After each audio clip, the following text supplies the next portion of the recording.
अस्सलाम वालेकुम my YouTube family. आज मैं आपके लिए एक ऐसी अमेजिंग सी वीडियो लेकर आई हूँ जो हम कच्चे आम से बनाएंगे, क्योंकि आजकल सीज़न भी है, मौसम भी है और क्योंकि बहुत ही फ्रेश कैरियाँ आई हुई हैं, तो हम इससे आज एक मुरब्बा तैयार करेंगे जो बहुत ही मज़े का भी होगा और हर किसी का पसंदीदा भी होता है। तो हमने यहाँ पर फ्रेश कैरियाँ ले लेनी है, या कच्चा आम ले लेना है। तो हमने इस तरह इसको छील कर हमने काट लेना है। आप इस तरह लंबे भी काट सकते हैं, इसके छोटे छोटे पीसेस भी कर सकते हैं। तो हमने इसे बॉईल करने के लिए रख देना है। हम इसे तकरीबन 5 मिनट के लिए ही बॉईल करेंगे, क्योंकि ये बहुत जल्दी बॉईल हो जाती हैं। हमने इसे बहुत ज़्यादा देर तक बॉईल नहीं करना, वरना ये बहुत ज़्यादा नरम हो जाएंगे।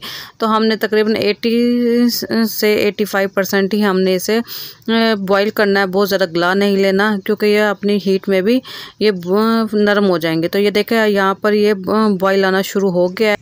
5 मिनट हम इसे पकने के बाद चूल्हे को बंद कर देंगे और हमने इसे थोड़ी देर के लिए हमने इसे इसी गर्म पानी में ही ढाँप के रख देना है। तो उसके बाद ये देखें, अब मैं आपको ये दिखा रही हूँ कि हमने इसे छलनी में निकाल लिया है। तो ये देखें कितनी फ्रेश इनका कलर चेंज हो गया, या इतने तक हमने इसे ही उबालना है।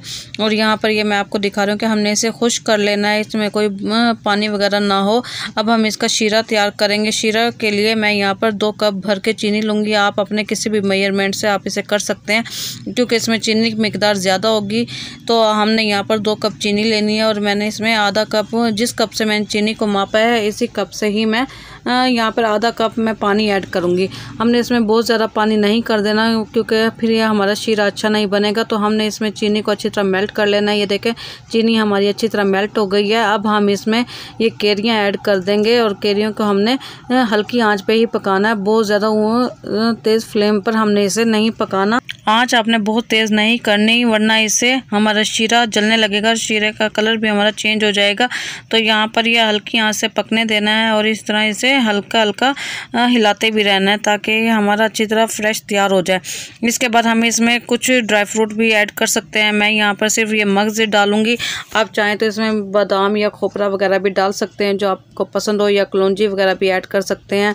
तो मैंने यहाँ पर सिर्फ यही डाला है, क्योंकि मुझे सिर्फ इसमें यही पसंद है। इसके बाद मैं यहाँ पर थोड़ी सी इसमें कुटी हुई मिर्चें ऐड करूँगी। हमने इसमें कुटी हुई मिर्चें डालनी है, बहुत ज़्यादा नहीं डालनी है। देखिए बिल्कुल थोड़ी सी, ज़्यादा से ज़्यादा हमने 2 से 3 चुटकी हमने इसमें ये कुटी हुई मिर्चें डालनी है। इसके बाद यहाँ पर मैं बिल्कुल 1 चुटकी के करीब इसमें नमक ऐड करूँगी।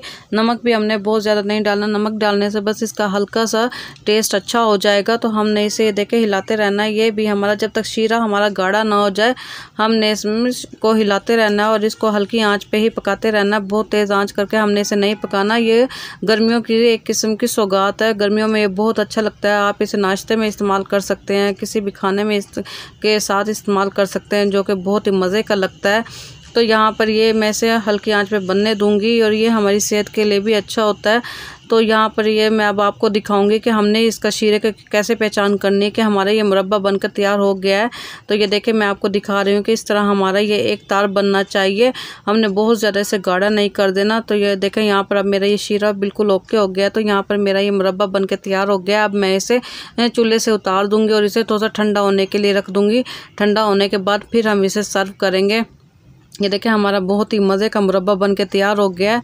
अगर आपने अभी तक मेरे चैनल को सब्सक्राइब नहीं किया तो आप मेरे चैनल को सब्सक्राइब कर लें और साथ में बेल आइकॉन को भी प्रेस किया करें, ताकि आपको मेरी इसी तरह की मुख्तलिफ रेसिपीज़ की वीडियोस आपको मिलती रहें।